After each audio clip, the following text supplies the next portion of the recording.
వాక్యము 119వ కీర్తన 4వ వాక్యం. ప్రియులారా, బైబిల్ గ్రంథములో నుండి చూడండి. నీ ఆజ్ఞలను జాగ్రత్తగా గైకొనవలెనని నీవు మాకు ఆజ్ఞాపించి ఉన్నావు. ప్రియులారా, దేవుడు మనకు ఆజ్ఞ ఇచ్చి ఉన్నాడు. స్తోత్ర. దేవుడు మనకు ఆజ్ఞ ఇచ్చాడు. ఈరోజు మన అంశం ప్రియులారా, మనం దేవుని ఆజ్ఞకు లోబడాలి. మనం దేవుని మాటను వినాలి. స్తోత్ర. మనం దేవుని మాట వినాలి. మనం దేవుని ఆజ్ఞకు ఏమవ్వాలంటే లోబడాలి. స్తోత్ర. మనం దేవుని మాట వినాలి, దేవుని ఆజ్ఞకు లోబడాలి. ప్రియులారా, ఆదిలోనే దేవుని ప్రణాళిక ఏమై ఉన్నదంటే తినవద్దు అన్నదానినే వారు తిన్నట్లుగా మనం చూస్తూ ఉన్నాం.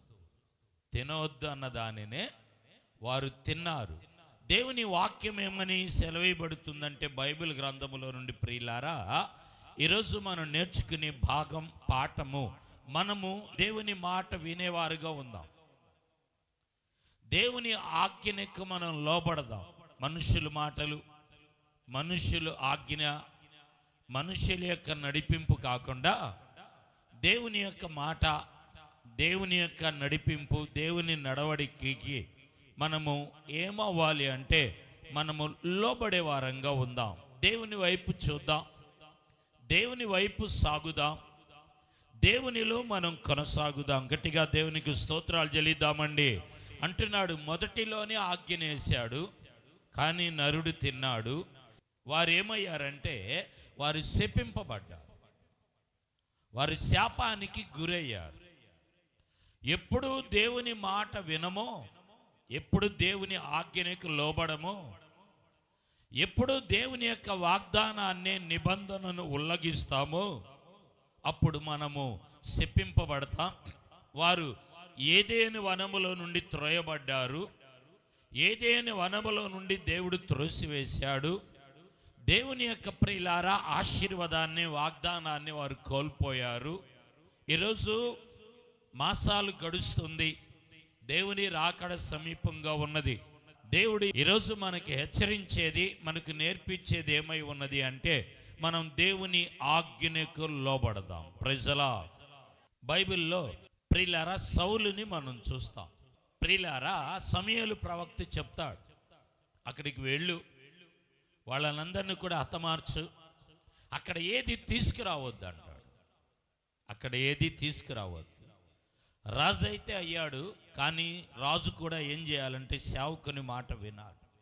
ప్రియులారా, దేవుని సేవకుడు చెప్పేది వాక్యములో, బైబిల్ గ్రంథములో నుండి దేవుడు ఏదైతే చెప్పమన్నాడో అదే చెప్తాడు. ఇప్పుడు దేవుడు సమూయేలు ప్రవక్త ద్వారా సౌలుతో చెప్పాడు.